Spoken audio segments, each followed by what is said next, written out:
Hi all, welcome to electrical news on.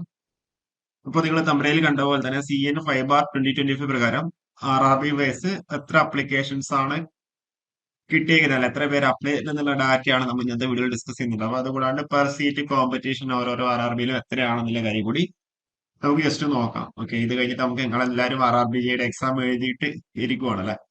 അപ്പൊ അടുത്ത ദിവസങ്ങളിൽ തന്നെ അതിന്റെ ഒരു കട്ട് ഓഫ് പ്രഡിക്ഷൻ അതേപോലെ കുറച്ച് കാര്യങ്ങളൊക്കെ ആയിട്ട് വീഡിയോ വരുന്നുണ്ടാവും. ഓക്കെ, ഇപ്പോ നമുക്ക് ഇന്നത്തെ കണ്ടന്റിലോട്ട് പോവാം. അതായത് ഇതിലിപ്പം എല്ലാ സോണിനും ഉണ്ട്. അപ്പൊ നമ്മൾ മെയിൻ ആയിട്ട് ഫോക്കസ് ചെയ്യുന്നത് നമ്മൾ നിയർ ബൈ സോണുകളായിരിക്കും.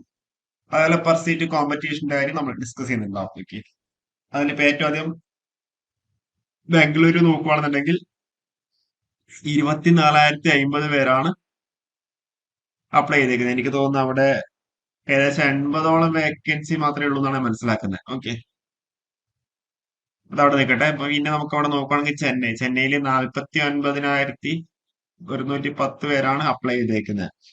അവിടെ അത്യാവശ്യം വേക്കൻസി ഉണ്ട്. ബാംഗ്ലൂരിനെക്കാട്ടി ഡബിൾ വേക്കൻസി ആണ് അവിടെ ഉള്ളത്. Okay. പിന്നെ മുംബൈ നോക്കാം. മുംബൈയുടെ കേസിൽ ഏകദേശം 83,251 പേരാണ് അപ്ലൈ ചെയ്തിരിക്കുന്നത്. അവിടെ വേക്കൻസീസ് 434 വേക്കൻസീസ്. ഓക്കെ,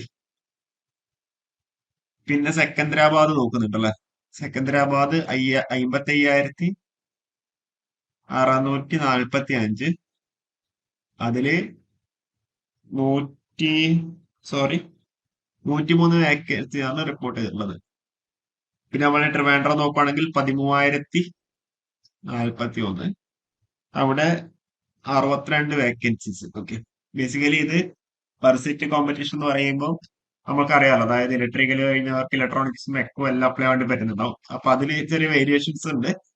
എന്നിരുന്നാലും ഒരു ഓവറോൾ ആണ് നമ്മളവിടെ പറയുന്നത്. കാരണം വെച്ചാൽ അത് നമ്മൾ മുന്നത്തെ വീഡിയോ 2024 വീഡിയോയിലൊക്കെ നമ്മൾ ഡീറ്റെയിൽഡ് ആയിട്ട് നമ്മൾ ചെയ്തതാണ്. ഓക്കെ, അപ്പൊ അതുകൊണ്ടാണ് ഇത് നമ്മൾ ഓവറോൾ ആയിട്ട് പെർ സീറ്റ് കോമ്പറ്റീഷൻ ആണ് ഉദ്ദേശിക്കുന്നത്. ഓവറോൾ അതായത് ഇപ്പം JEE DMS CMA മൊത്തം ആണ് നമ്മളവിടെ നോക്കുന്നത്. അതുകൂടാണ്ട് നമ്മളൊക്കെ അറിയാലോ, ഇലക്ട്രിക്കൽ കഴിഞ്ഞവർക്ക് ഇലക്ട്രോണിക്സ് അതേപോലെ ഇലക്ട്രിക്സ് ഡിപ്പാർട്ട്മെന്റ് മെക്ക് ഡിപ്പാർട്ട്മെന്റിലേക്ക് അപ്ലൈ വേണ്ടി വരുന്നുണ്ട്. അതേപോലെ TM. ഓക്കെ, അപ്പോ ബാംഗ്ലൂരിലേക്ക് വരുവാണെങ്കിൽ 24,050 80. എനിക്കൊന്ന് 300 അടുത്ത് ഒരു സീറ്റിന് വേണ്ടി 300 അടുത്തോളം കാൻഡിഡേറ്റ്സ് ആണ് അവിടെ കോമ്പീറ്റ് ചെയ്യുന്നത്. ഓക്കെ, ഇനിയിപ്പം ചെന്നൈയുടെ കേസിലാണെന്നുണ്ടെങ്കിൽ ഏകദേശം 306 അടുത്ത് വരും. ഒരു സീറ്റിന് വേണ്ടി 306 കാൻഡിഡേറ്റ്സ് ആണ് അവിടെ കോമ്പീറ്റ് ചെയ്യുന്നത്.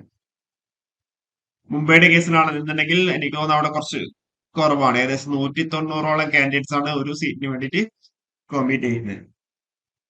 സെക്കന്ദരാബാദ് കുറച്ച് കൂടുതലാണല്ലേ. ഏകദേശം 540 550 അടുത്തോളം ആൾക്കാർ ഒരു സീറ്റിന് വേണ്ടി അവിടെ കോമ്പീറ്റ് ചെയ്യുന്നുണ്ട്. ട്രിവാൻഡ്രം സോണിലേക്ക് വരികയാണെന്നുണ്ടെങ്കിൽ അവിടെ എന്താ കോമ്പറ്റീഷൻ കുറവാണ്. 13,041 അപ്ലിക്കൻസ് ആണ് മൊത്തമുള്ളത്. മൊത്തം അവിടെ 62 വേക്കൻസീസ് ആണ് ഉള്ളത്.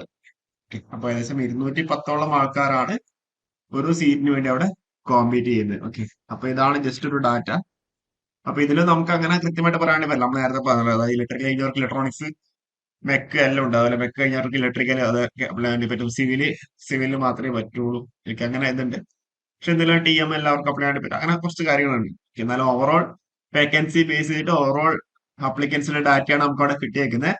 അതുകൊണ്ടാണ് ഈ ഒരു രീതിയിൽ എന്താ നമ്മളൊരു വീഡിയോ ചെയ്തിരിക്കുന്നത്. ഓക്കെ, അപ്പൊ ഇനിവേ ചെയ്താൽ നിങ്ങളുടെ ഒപ്പീനിയൻ കാര്യങ്ങളൊക്കെ താഴെ കമന്റ് ചെയ്യാം. ഇത് ടോട്ടൽ അപ്ലിക്കൻസ് ആണ് ഓരോ RRBയിലും. അതിൽ തന്നെ ബ്രാഞ്ച് വൈസ് സെപ്പറേറ്റ് ആയിട്ട് ഉണ്ടാവുമല്ലോ. എനിക്ക് ആ ഡാറ്റ അവൈലബിൾ അല്ല. എനിവേ കൂടുതൽ വീഡിയോസ് ആയിട്ട് വീണ്ടും വരാം.